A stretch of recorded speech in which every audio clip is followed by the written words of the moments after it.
2, 1.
Dile sí a la vacuna contra el COVID-19. Sigue cuidándote y asegurémonos de cuidar la vida. Actualizar tus datos es el primer paso para prepararte en el proceso de vacunación.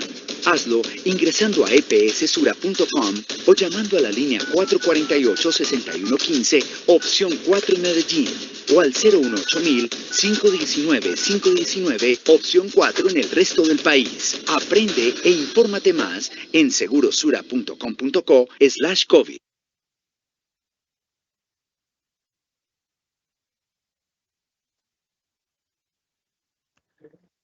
Muy buenas tardes a todos y bienvenidos a este nuevo espacio.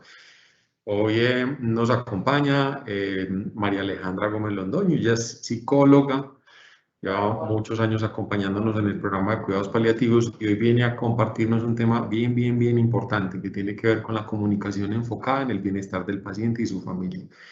Hoy esperamos entonces obtener al menos unos conocimientos básicos con los que podamos entender y cómo mejorar este tema tan importante frente a nuestros pacientes, que nos ayude incluso a fortalecer los lazos como familia. Así que les recordamos, por favor, en el chat se encuentra el enlace para nuestra asistencia, para que por favor lo diligenciemos y le damos la bienvenida a María. María, qué rico que estás con nosotros, gracias. Hola Fer, buenas tardes a todos. Sí, muy importante este espacio y bueno, espero que sea una conversación, que sea interactivo y bueno, vamos a empezar con un video en el cual vamos a representar como una partecita de lo que tiene que ver con comunicación.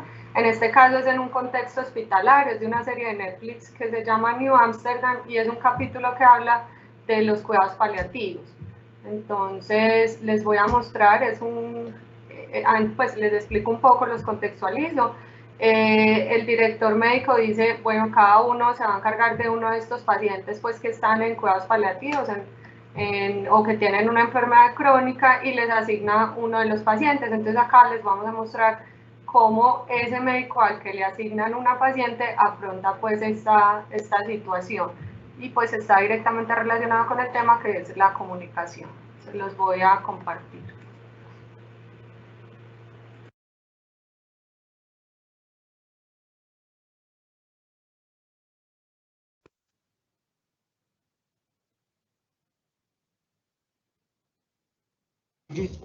Tienes que cambiarme el paciente.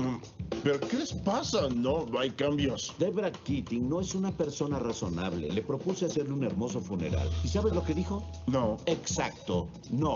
¿Sabes qué? Yo quería hacerle un funeral en vida a mi esposa, pero Debra se rehúsa y no sé por qué. ¿Ya le preguntaste? No. Oye, un hombre sabio parecido a ti me dijo que escuchar es una gran herramienta para saber por qué las personas piensan lo que piensan. Sí, lo sé. Un segundo, ¿de dónde?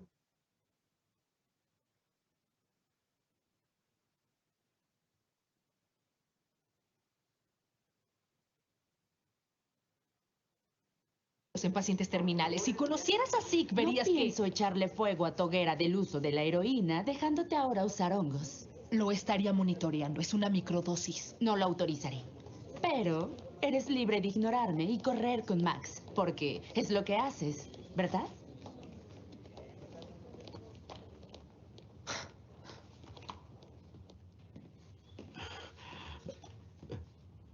Disculpa, Debra. Tú tienes el control de cómo quieres pasar los siguientes días. Y yo solo te escucharé. Gracias.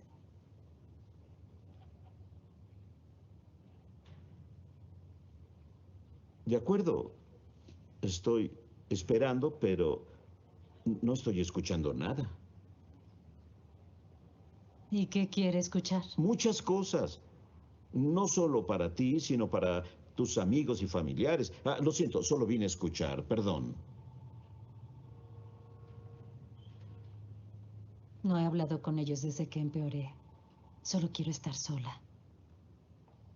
Incluso regalé a Beverly, ¿Beverly? mi Cocker Spaniel. ¿Y por qué quieres hacer esto sola? No quiero compartir esto con nadie. Guardé mis sentimientos para mí toda mi vida. ¿Por qué mi muerte sería distinta? Solo entristecería a los demás si me vieran así. Entonces, ¿no quieres tener un funeral en vida porque tratas de proteger a otras personas? Sí, Ahora entiendo, Debra. Sé exactamente lo que necesitas. Un funeral en vida. ¿qué? No, no lo quiero. Escuché tus palabras. Las escuché fuerte y claro. No, dije que no Debra, quiero esto te va a encantar. un funeral en vida.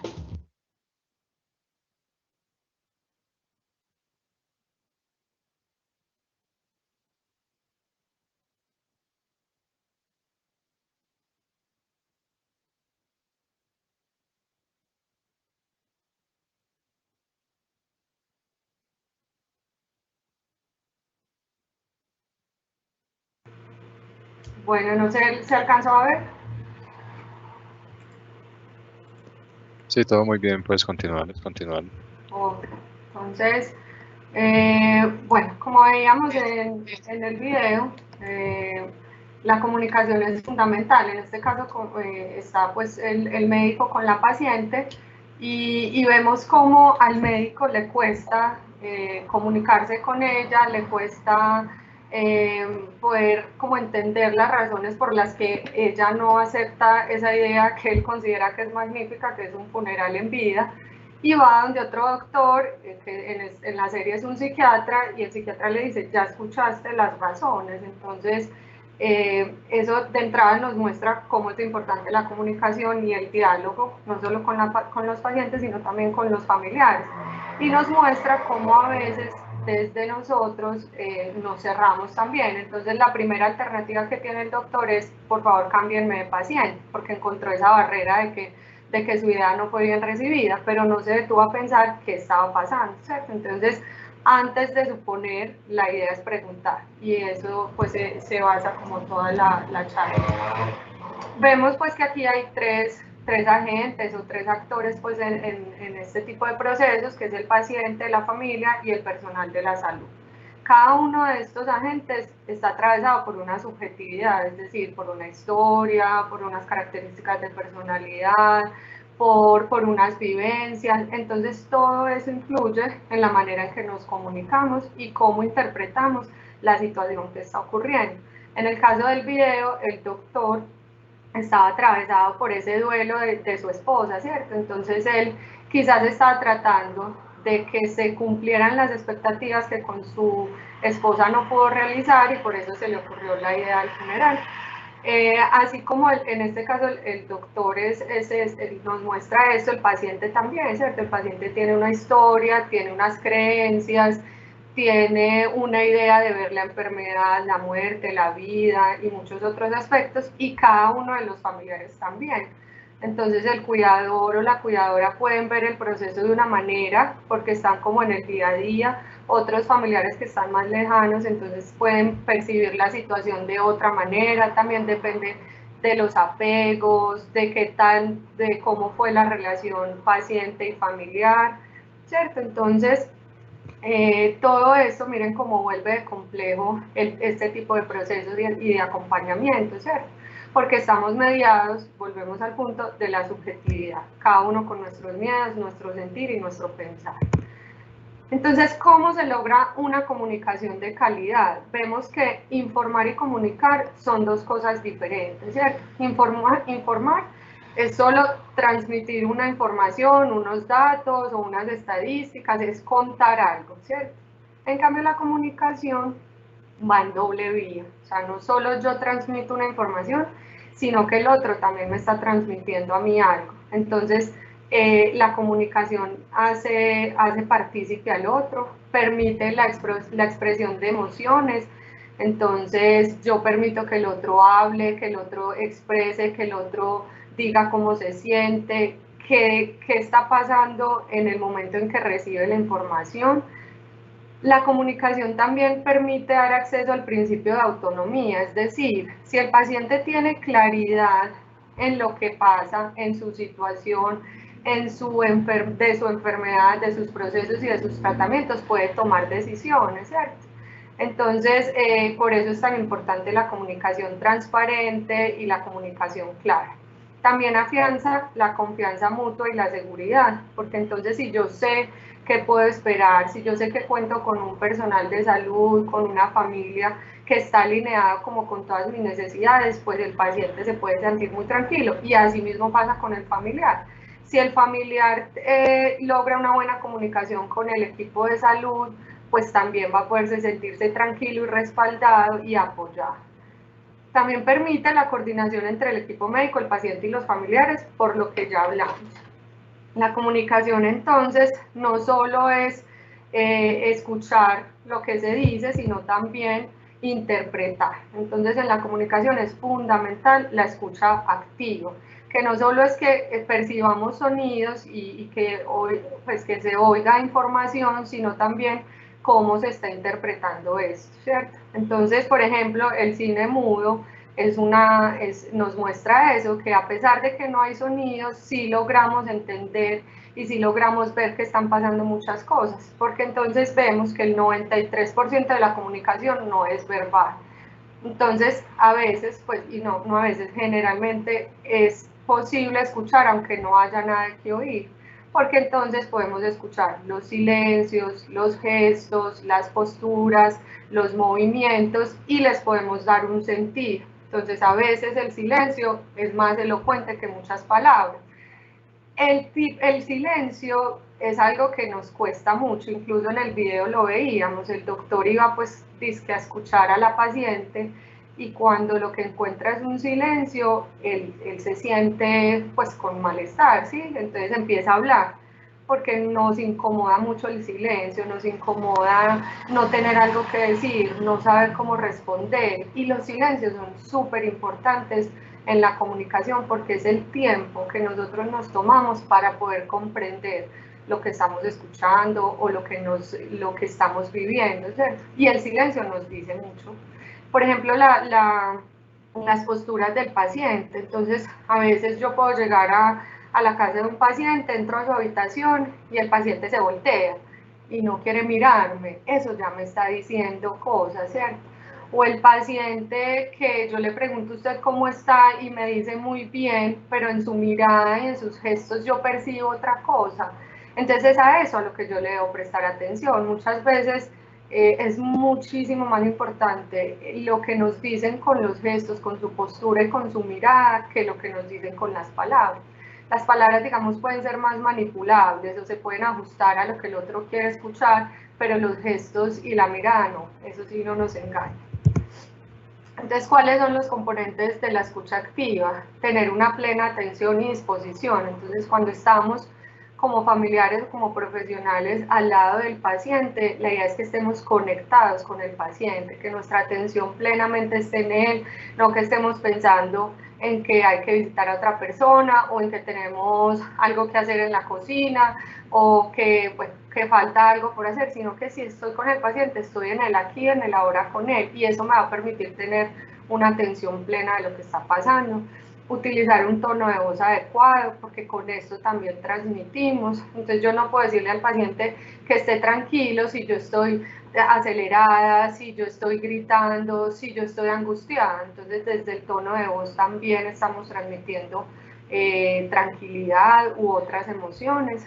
Muy importante en la escucha activa entender qué está diciendo, cómo se siente y qué necesita. Esto vamos a ver que se va desarrollando pues a lo largo de la charla, porque es muy importante poder ir más allá, ¿cierto? No solo decirle al paciente usted tiene X o Y diagnóstico, esto es lo que puede pasar, sino usted qué siente frente a eso, usted cómo se siente con esto que yo le estoy diciendo. O para los familiares, ¿tú cómo te sientes con eso que te acabo de decir el doctor? Y el doctor ya se fue, se hizo una breve charla con el paciente, la familia, y después el familiar se queda a solas con el paciente. ¿Cómo te sientes con esa información? ¿Qué fue lo que dijo el doctor? Y así verificamos qué tanta comprensión y qué tanto está el paciente entendiendo su proceso y qué necesita, qué necesitas de nosotros, en qué te podemos apoyar o acompañar. Muy importante motivar la expresión emocional, y a través de estas preguntas es que hacemos eso.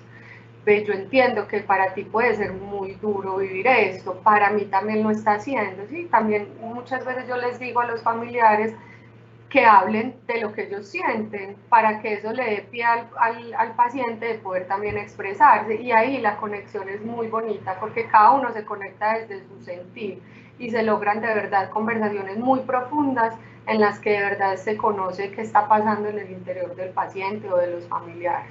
No interrumpir, eso pasa muchas veces, porque no somos capaces de enfrentarnos a ciertas preguntas, o porque vemos que el paciente se empieza como a quebrar emocionalmente, entonces nos da miedo a eso, entonces preferimos evitar. Entonces muchas veces pasa que yo llego a una casa, ay doctora, pregúntele usted, más bien dígale usted, háblele usted, que usted sabe cómo hablarle. Y yo les digo, bueno, puede que yo tenga la información teórica de cómo se hace y la experiencia, pero usted tiene el afecto hacia él, usted tiene el vínculo, y eso sin lugar a dudas nadie lo puede reemplazar. Entonces también es como que ustedes como familiares se empoderen de ese tipo de conversaciones que de verdad que son muy provechosas. Evitar minimizar o resolver plenamente la situación. Entonces, claro, no queremos que el paciente se confronte, no queremos que el paciente pueda sentir tristeza, queremos como que esté muy protegido, entonces mejor yo le respondo rapidito, no, pero no va a pasar nada, tranquilo, todo va a estar bien, usted se va a aliviar, cuando en el fondo pensamos que muy posiblemente no. Pero como no queremos esa situación que también nos confronta a nosotros mismos con nuestros propios miedos, entonces evitamos y minimizamos. Sí es muy importante poder contener las emociones y evitar que se desborden, ¿cierto? Porque tampoco la idea es entrar en una crisis. Si llega a pasar, pues hacemos contención con la respiración, haciendo un llamado a la calma, pudiendo pues como haciendo que el paciente pues otra vez vaya logrando como ese equilibrio emocional. Generalmente las personas lo logran, o sea, se desahogan, lloran, y ellos solitos vuelven pues como a la calma. Entonces, ¿qué se busca con esta comunicación? Que las personas puedan expresar sus miedos, sus sentimientos, puedan hablar quizás de falsas expectativas o de falsas ideas que tienen frente a los procesos, y nos permite transmitir el afecto. Eso es lo importante de la comunicación, que también ponen en juego el afecto, el vínculo, el amor, la compasión. Y eso hace que las personas no se sientan ni rechazadas ni abandonadas, ni se sientan parte del proceso. Y eso con seguridad ya es garantía de una gran parte del bienestar y la calidad de vida que necesitan los pacientes. Entonces dice esta frase: cuando escuchamos solo con nuestros oídos y no con el corazón, pasamos por alto por alto aspectos cruciales de los que se nos está comunicando, ¿cierto? Entonces lo que hablábamos, si solo nos remitimos a lo escuchado, se pierde el afecto y la conexión, y ahí está la clave de todo esto. Y María, antes de continuar, yo quisiera retomar dos preguntas que tienen que ver precisamente con esto que tú estás hablando. Una pregunta hace referencia a cómo entender que la persona que amamos ya no es la misma de antes, ¿cierto? Yo lo interpreto como en su proceso de enfermedad, esa relación que se vive con ese ser humano que está enfermo y que amamos, pues ya es una persona que también va cambiando en su condición. Esa es una de las preguntas. Y la otra pregunta que también me parece muy bonita es, ¿cómo podemos contribuir a subir el estado de ánimo de nuestros seres queridos cuando están enfermos? Yo creo que ambas están muy interrelacionadas con lo que tú acabas de decir, pero para que lo podamos dar respuesta.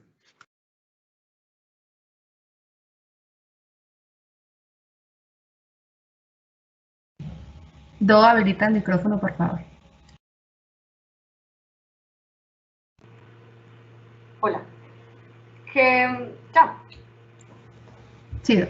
Que esos procesos de entendimiento y de aceptación, como su nombre le indica, son procesos, o sea, eso no es algo que logramos de un día para otro o que logramos al principio de todo el proceso, es un paso a paso, ¿sí? Entonces, eso se logra entender también dependiendo de la capacidad de cada uno y que de verdad queramos entenderlo y aceptarlo, ¿cierto? También es una decisión de cada uno de nosotros asumir ese proceso desde el entendimiento y desde la aceptación, porque a veces nos queremos quedar en que yo solo quiero el paciente o el familiar o mi ser querido como era antes, entonces no voy evolucionando conforme el proceso me lo va pidiendo. Si bien la persona va cambiando físicamente y en su condición biológica, digámoslo así, el ser de esa persona no está cambiando, o sea, el ser de esa persona permanece. Entonces volvemos al punto de que la conexión va mucho más allá de las palabras, del cuerpo, de su estado físico, y yo creo que ahí se logra como un proceso más tranquilo cuando nos conectamos, digamos, desde el ser. ¿Cómo ayudarle a una persona que está enferma a que tenga un mejor estado de ánimo? Yo creo que con esto que hemos hablado, uno, que se sienta acompañado, que se sienta escuchado, que se sienta respaldado y apoyado, que sepa que no lo van a abandonar, que estamos ahí para acompañarlo en sus miedos, en sus dudas. Eso ayuda mucho. También ayuda en no centrarnos todo el tiempo en la enfermedad y los síntomas, sino buscar otras actividades, buscar otros espacios que le generen bienestar al paciente y a ustedes como familiares. O sea, está bien reconocer que hay una enfermedad, que hay un pronóstico, pero eso no es lo único en lo que nos podemos enfocar. Tenemos otras posibilidades y otra forma de vincularnos con el paciente que seguramente va a influir mucho en su estado de ánimo. Yo siempre les pregunto a los pacientes qué les ha ayudado a vivir este proceso de esta forma, de una forma más tranquila, y me dicen, primero me hablan de Dios y de sus creencias pues espirituales o religiosas, y después me dicen mi familia. Entonces el solo hecho de estar presentes, de cuidarlos y de ser incondicionales ya está ayudando indiscutiblemente a que haya un buen estado de ánimo.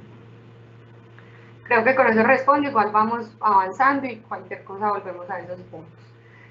Que es muy importante, y esto también creo que va a ayudar en la respuesta a la pregunta del estado de ánimo, que es muy importante a través de la comunicación y de todos estos procesos resignificar la experiencia que estamos viviendo. Entonces, en este caso, resignificar la muerte y la enfermedad, ¿sí? Resignificar que estos son procesos de aprendizaje, que la muerte y la enfermedad no son lo peor que nos puede pasar si nosotros queremos darle otro sentido, ¿cierto? Si nosotros vemos otras posibilidades.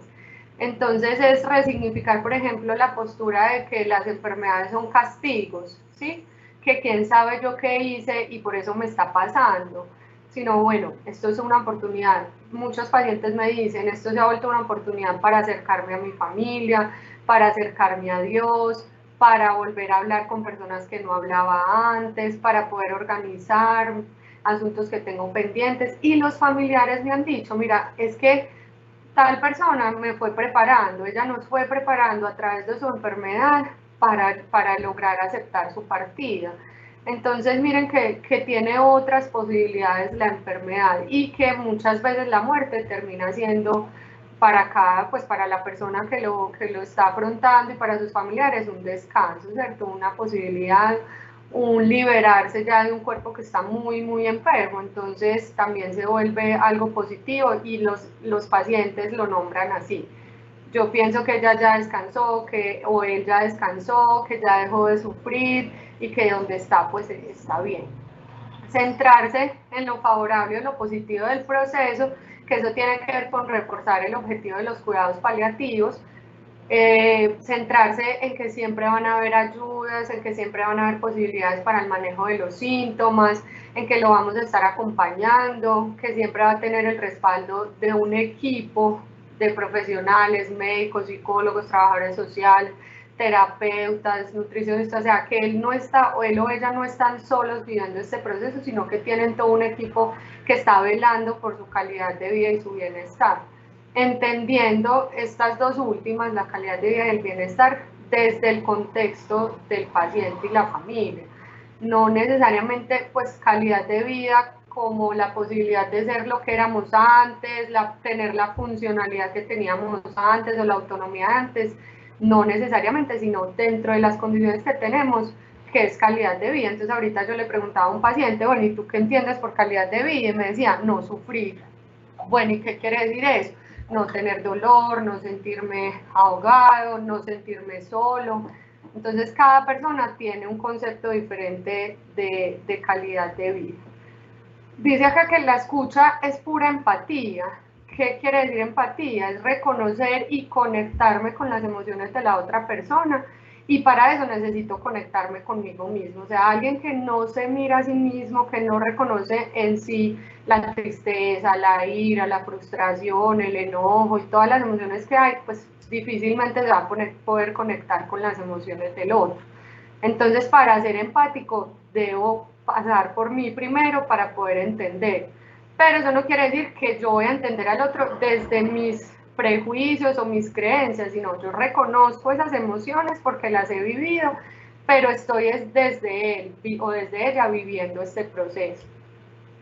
No es solo entender la reacción de una persona, sino todo el contexto, ¿cierto? ¿Qué hay detrás de esas conductas? ¿Qué hay detrás de esto que nos está diciendo o de cómo se está comportando el paciente o el familiar, ¿sí?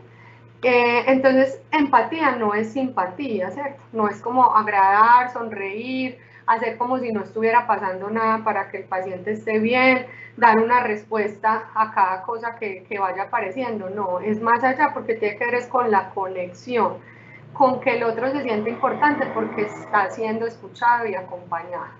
Entonces dice, la empatía reside en la habilidad de estar presente sin opinión, lo que les decía. Yo reconozco que puede estar viviendo el otro, pero no lo juzgo. Un poco lo que le pasó a este doctor. Él de entrada dijo, cámbienmela, ella no me escucha, pues ella no valida mi propuesta, entonces mejor cámbiamela, ¿sí? Porque estaba parado desde él, ¿sí? Él estaba esperando que ella le dijera que esa era una idea magnífica y que sí quería un funeral en vida, ¿cierto?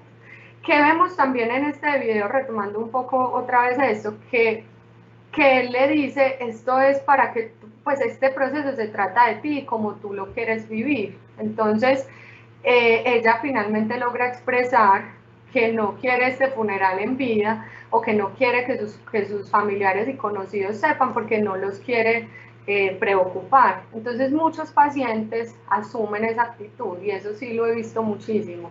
Y es que prefieren guardarse lo que sienten, prefieren tragarse pues sus emociones, como se dicen, para no preocupar a los otros. Son pacientes que quizás, o personas que quizás a lo largo de su vida han sido muy protectores, entonces no quieren que se angustien los hijos, las hijas, el esposo o la esposa, entonces se guardan todo eso, y por eso cuando llegamos a alguno de los profesionales, con ellos o con nosotros sí se abren, ¿cierto? Porque no hay un afecto y no hay esa preocupación. Entonces también hay que mirar cuál es el trasfondo de las conductas de nuestros pacientes. En este caso es muy claro pues con lo de la serie que quería proteger a sus familiares, entonces más fácil vivo esto yo sola, pero en el fondo ella no quería vivir el proceso sola, ella quería era protegerlos, entonces se pueden encontrar puntos medios, se puede buscar la manera de que la acompañen sin que ella sienta que es una carga o que los está preocupando. Eso quiere decir que la familia también le debe transmitir tranquilidad y debe disminuir la culpa, mostrándole que los cuidan con amor, que esto para ellos también es muy importante. Yo he visto, por ejemplo, familiares que les dicen, mamá o papá, no se preocupen, que es que ustedes hicieron esto mismo cuando nosotros éramos pequeños y en este momento estamos retribuyendo o estamos devolviéndole o le estamos agradeciendo a través de todo esto. Entonces, eso de cierta manera aliviana la carga para el paciente. Características de una comunicación con calidad. Está adaptada a las expectativas del paciente. Entonces, ¿quiere el paciente más información? Eso es muy importante. O sea, ¿hasta dónde quiere él saber? ¿Qué quiere saber? Y la posición de no saber, de que yo no quiero escuchar, a mí no me expliquen, mejor explíquenle a mis familiares, eso hay que respetarlo, ¿cierto? Hasta cierto punto uno intenta vincular al paciente, pero también es decisión de él si desea involucrarse totalmente y saber más de su enfermedad o de sus tratamientos. Debe estar circunscrita a la evolución de la enfermedad sin adelantar acontecimientos. O sea, la idea es que vaya paso a paso con lo que está pasando, ¿cierto? Si bien a veces hay que hacer proyecciones y los médicos deben explicar es que esto puede pasar o aquello, pues para que la familia y el paciente estén enterados, tampoco nos tenemos que decir pues el detalle a detalle de lo que puede pasar, porque puede que no ocurra como se espera, ¿cierto? Entonces debe ser una información que vaya con la actualidad pues de la enfermedad. Las fuentes deben ser coherentes. ¿Quiénes son las fuentes? Los familiares, los médicos, el personal psicosocial, los auxiliares, enfermería. O sea, debemos ojalá hablar el mismo lenguaje, ¿cierto? No crear falsas expectativas por un lado y los otros expectativas realistas, porque entonces el paciente se confunde.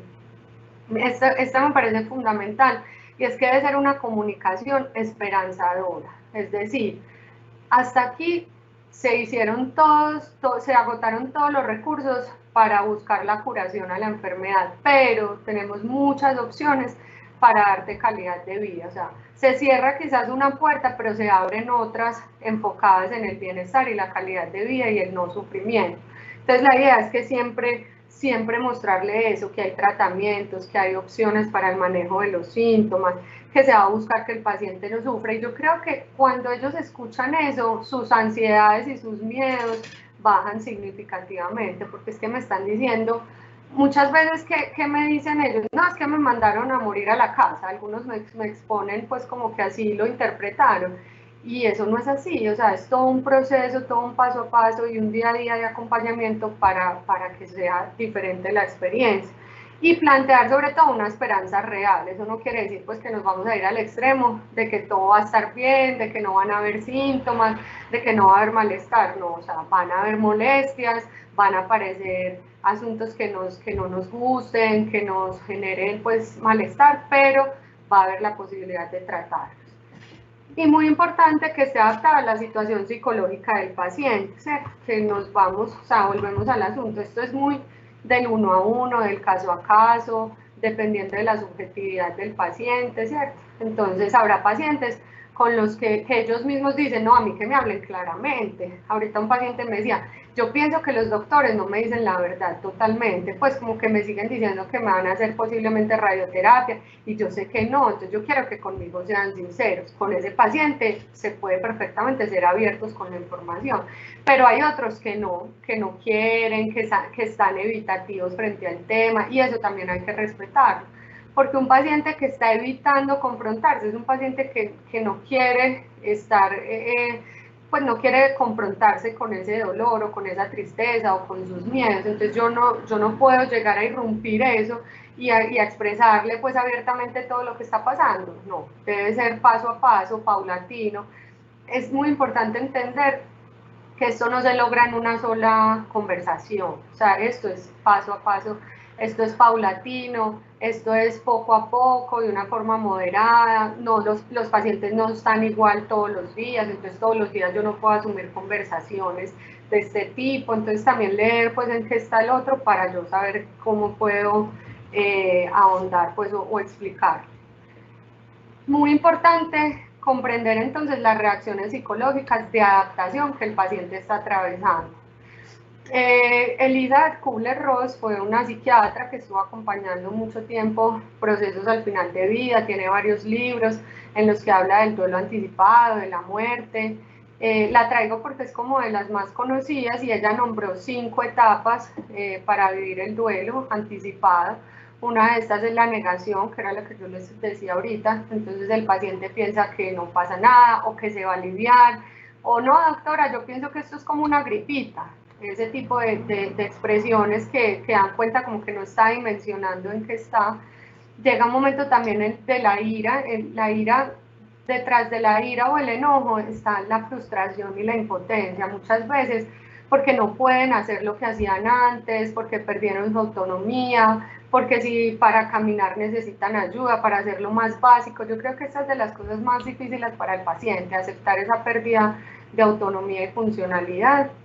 Luego aparece la negociación, entonces empiezan a hacer negociación con Dios o con las situaciones, si yo cambio tal cosa de mí, la situación va a mejorar. Aparece una fase que es como una depresión, pero no como tal el trastorno, en el que el paciente está más triste, se aísla, no quiere conversar, o sea, como que ahí de verdad se está interiorizando lo que está pasando y lo que puede venir. Y luego, ojalá todos lleguen a esa fase de aceptación en la cual se acepta que hay una enfermedad, se acepta que puede estar muy cerca del final de la vida, se aceptan las limitaciones que esto genera.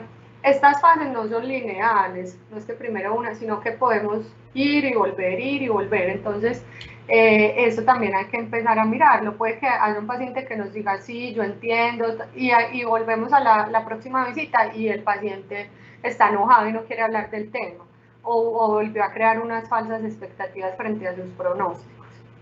Entonces, ¿qué es muy importante? Comunicar la verdad soportable, es decir, la verdad que esté ajustada a las necesidades y condiciones del paciente. Y eso aplica también para la familia, ¿cierto? O sea, con la familia, los profesionales también deben tener en cuenta todos estos procesos, porque los familiares también están viviendo un duelo anticipado, ¿cierto? Los familiares también van pasando por estas etapas, entonces también el doctor o la doctora o nosotros, los psicólogos o los trabajadores sociales, debemos entender hasta dónde puede soportar esta persona la verdad y el proceso que se está viviendo. Otra de los objetivos de la comunicación es educar para la salud. Entonces es saber que no solo estamos hablando de un diagnóstico y un pronóstico y todo se reduce pues como a estas dos cosas, no. Es poder mostrarle al paciente que él tiene el control también de la situación. Es explicarle cuáles son los esquemas terapéuticos, cuáles son los objetivos, cuáles son las herramientas con las que él cuenta en momentos de crisis, cuáles son los síntomas esperados que hacen parte del proceso y cuáles no, y en qué momento debe buscar pues ayuda o debe comunicarse a la línea, ¿cierto? Es mostrarle también que tiene recursos no solo médicos, sino también psicológicos, de trabajo social, de acompañamiento, de terapeuta, ¿cierto? Y esto alivia muchísimo porque el paciente siente que puede tomar decisiones, o sea, que no ha perdido totalmente el control de la situación.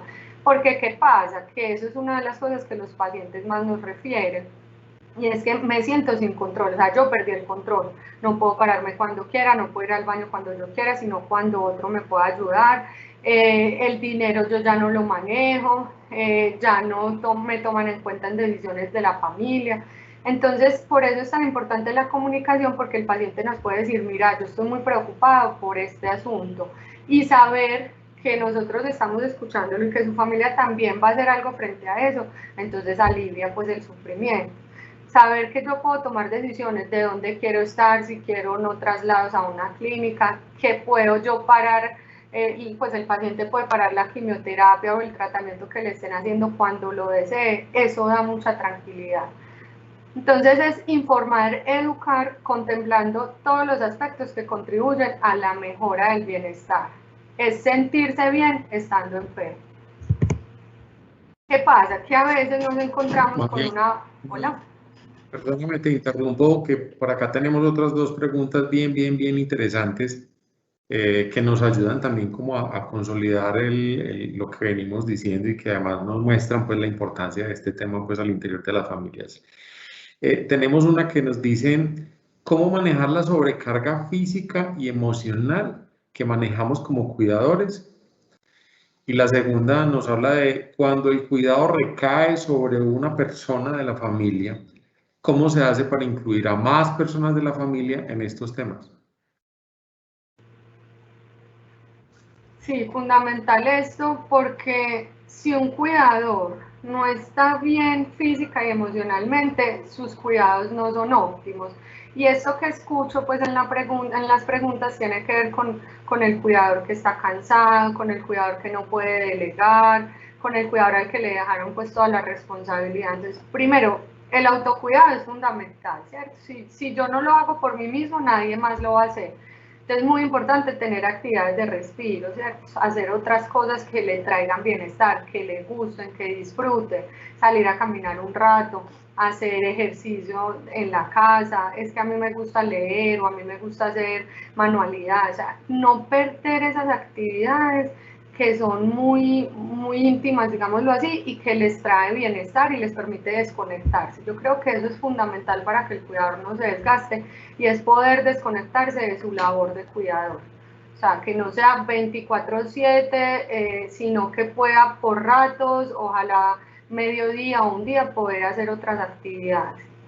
Y pues para eso necesita sin lugar a duda la colaboración de otros familiares. Muchas veces lo logramos a través de nuestras compañeras de trabajo social que hacen reuniones, que tratan de concientizar a los otros familiares de la importancia de apoyar en los cuidados. A veces también hemos visto que el cuidador no delega, o sea, no suelta, y le cuesta mucho que otros familiares se vinculen con los cuidados. Entonces se crea una relación así como muy simbiótica, paciente-cuidador, y entonces no cabe nadie más en esa relación, y eso hace que finalmente pues el cuidador se desgaste. Entonces los que están empezando en el proceso, si nos están escuchando en este momento, ojalá desde el principio empiecen a vincular a otras personas. Que tal día viene el médico, venga, esté presente en esa visita. Que apenas yo sepa, creamos un grupo de WhatsApp y estoy comunicando constantemente qué está pasando. Es que voy a hacer una cartelera con todos los medicamentos y el que venga y me releve tiene la posibilidad de estar informado de lo que está pasando. Es como que no se carguen de entrada con toda la responsabilidad y sientan que los cuidadores son los únicos que lo pueden hacer, sino que vayan vinculando a otras personas.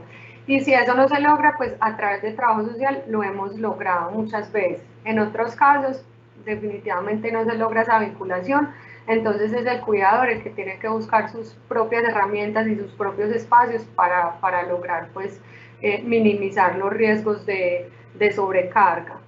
Yo creo que también es muy importante que yo como cuidadora le encuentre un sentido a lo que estoy haciendo, ¿sí? Si yo lo dejo solo a cambiar pañales, a dar la comida, a pararlo, bañarlo, o sea, si yo lo minimizo solo a esas actividades que obviamente son muy importantes, pero que eso es lo que va desgastando, y no le encuentro un sentido más allá, eso se vuelve muy pesado. Entonces, si yo logro encontrar el sentido que les hablaba ahorita, de gratitud, de corresponsabilidad, de afecto, de compasión, de empatía, o sea, si yo le encuentro otro significado a mi rol de cuidador, eso sin lugar a dudas va a ser más llevadero. Pienso que por ahí doy respuesta a las dos preguntas.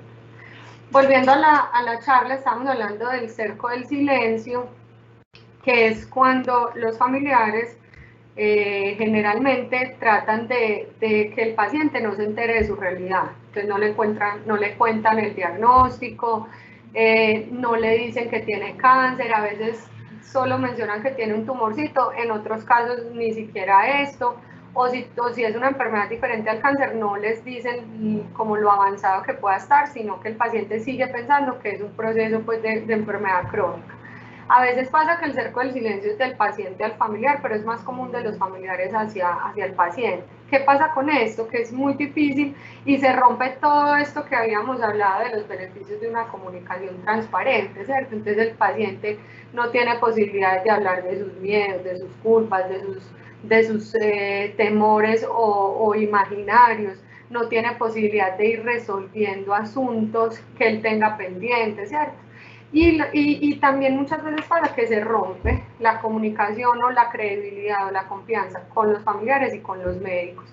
Entonces hemos encontrado pacientes que dicen, bueno, ¿y qué pasa pues? Que vienen todos los días médicos acá y yo cada vez estoy más mal, ¿cierto? ¿Qué pasa? Que me dan medicamentos y yo no me mejoro.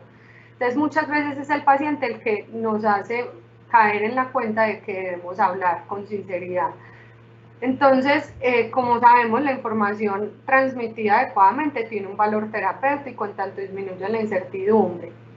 ¿Qué pasa cuando el paciente no conoce esto? Quizás tiene mucha ansiedad frente al futuro, ¿cierto? ¿Qué pasará? ¿Me va a aliviar? ¿No me va a aliviar? Claro, entonces los familiares me dicen, pero es que si yo le cuento se va a deprimir. Pues sí va a haber un impacto emocional, indudablemente, pero ya hay algo más concreto, ya hay algo que sobre lo que él se puede parar para ir asumiéndolo. Si no sabe, es como un terreno movedizo y yo estoy esperando algo y esa recuperación o eso algo que yo espero nunca llega, entonces es más frustrante. Y se limita la posibilidad de aclarar dudas, miedos y controlar adecuadamente los síntomas. Para los médicos es muy complejo abordar un paciente que no sabe lo que tiene porque no puede preguntar directamente muchas cosas que le servirían al paciente para mejorar su condición, ¿cierto? Entonces, el conocimiento de la verdad supone para la persona conciencia de la propia mortalidad. Es que esto es una realidad que no vamos a poder evitar, ¿cierto? La muerte hace parte de la vida y es algo que todos vamos a tener que atravesar. También le permite separarse del pasado y vivir intensamente el presente, ¿cierto? Y bajarle pues toda esa carga que tiene el futuro por ser una incertidumbre. Entonces, en esta medida, el momento presente es el único tiempo sobre el que tenemos algún dominio. Eso yo creo que es una de las conclusiones que podemos tener, y es que nos vamos a enfocar es en el momento, en el momento actual, en el aquí, en el ahora, que es en el que podemos tener algún dominio. Lo que pase más adelante se sale de nuestras manos, el pasado ya no lo tenemos. La idea es mirar el pasado con gratitud. Es que yo fui súper aliviada toda la vida, yo nunca me enfermaba. Pues agradece eso, qué bueno que pudiste hacer y disfrutar tantas cosas, pero en este momento esta es la condición que hay, y con esto también podemos hacer que tu presente sea muy tranquilo, que es muy importante. Poder, por ejemplo, aclarar con el paciente qué es lo que más le molesta. Esas son algunas preguntas que nosotros podemos hacer como familiares. ¿Qué es lo que más te molesta de este proceso? Y eso nos va dando pie de cómo vamos a ir acompañando. ¿Qué es lo que más te preocupa? Estos pacientes y los familiares también tienen muchas preocupaciones, pero ¿cuál es la que más te preocupa? Eso también los familiares pueden hacer conciencia de decir, bueno, ¿qué es lo que más me preocupa de todo esto? Y generalmente esa preocupación tiene cómo ser abordada y cómo minimizarse, entonces eso hace que la ansiedad disminuya. Necesita más información, cuáles son sus deseos, esto es muy importante. Por eso la comunicación clara nos va a dar nos va a guiar. ¿Qué es lo que desea el paciente? ¿Cuáles son sus voluntades? ¿Qué quiere? ¿Cómo quiere vivir su enfermedad? ¿Qué quiere al final de la vida? ¿Qué quiere que pase con su cuerpo, con sus procesos que tiene sin resolver? ¿Qué quiere que pase con sus hijos cuando son menores de edad? Eso todo es fundamental para que el proceso vaya fluyendo y sea mucho más tranquilo. Bueno, hasta ahora esto es lo que traía pues para contarles, y no sé si hay más preguntas, si quieren decirme algo más. Sí, María, tenemos por acá una última pregunta. Nos dicen cómo manejar el tema psicológico que nos trae el COVID con el tema de querer vacunar a nuestro familiar enfermo por todos los síntomas que puede traer. ¿Cómo así, Fer? Volveme a leer, por favor. Dice, ¿cómo manejar el tema psicológico que nos trae el COVID cuando queremos vacunar a nuestro familiar con todos los síntomas que puede asociar? Yo quiero dar un contexto a las personas que están participando de este espacio también, que es importante. Digamos que hasta el momento nosotros tenemos un listado de efectos colaterales o de posibles síntomas que pudiesen estar relacionados, pero la verdad es que la evidencia nos ha mostrado de que a la gran mayoría de las personas, pues realmente los síntomas prácticamente acontecen de una forma casi que imperceptible o mejoran, incluso con medidas locales en el lugar de la aplicación de la vacuna, o incluso tomando pues como un analgésico pues básico como el acetaminofén, según la indicación pues como el médico. Tenemos unas poblaciones que son vulnerables, que tienen algunas variables de riesgo, algunos pacientes con ciertas enfermedades que son bien importantes, donde el médico tratante, ya sea domiciliario o de forma ambulatoria, el médico especialista, no le debe de confirmar al paciente si se puede o no se puede vacunar, ¿de acuerdo? Ese es como el contexto grande que quería hacer. Ahora, es posible que las condiciones, que es como estoy interpretando, María, la pregunta, es posible que las condiciones del paciente en casa, sea un paciente postrado en cama, que ya vengan con un proceso emocional, que además por los temas de pandemia también tengamos unas vinculaciones emocionales, que es normal, acompañadas de frustración, ansiedad, miedo por lo desconocido, miedo a que la enfermedad nos pueda empeorar los síntomas del paciente. Y creo que podríamos enfocar la respuesta a la pregunta de esa manera, ¿cierto? ¿Cómo sería como ese abordaje psicológico emocional en una situación compleja como te la estoy describiendo, relacionada en situación COVID? Sí, yo creo que esta situación de la pandemia y del COVID, pues sin lugar a duda ha hecho más complejos nuestros procesos, ¿cierto? Porque ha limitado mucho el tema de visitas familiares, de apoyo emocional directo pues con nuestros familiares, ha limitado mucho la posibilidad de hacer otras actividades, de salir, el miedo al contagio está siempre presente, entonces eso también genera mucha ansiedad. Yo pienso que es buscando otras actividades, como lo decíamos, mirando qué cosas se pueden hacer dentro de la casa, qué cosas se pueden hacer con los familiares que tenemos cerca, cómo acudimos a la tecnología también como una forma de acercamiento para no aislarnos totalmente. Creo que frente a la vacuna y toda esta información es recurrir a fuentes oficiales y no dejarnos llevar pues por los comentarios o por los rumores que hay, sino ir como directamente a nuestros médicos tratantes, a lo que se dice oficialmente frente a la vacuna, porque es el rumor y lo que los otros dicen lo que también nos llena de inseguridad y de ansiedad. Creo que eso frente a la vacuna como tal, y lo que decía el doctor Fernando, pues no se han evidenciado pues, o muy pocos de efectos secundarios, entonces también eso es evidencia en la que podemos confiar. Así es, la comunicación no deja de ser el pilar fundamental en las relaciones humanas y en el fortalecimiento de estas mismas a través de la confianza. Comunicar no es solamente hablar, como bien lo mencionaste, comunicar involucra todos nuestros sentidos y que tiene que ver también con, muestra el tipo de presencia que queremos entregarle a nuestro familiar, ¿cierto? Y eso indefectiblemente va a mejorar y fortalecer la confianza. Es un tema absolutamente importante.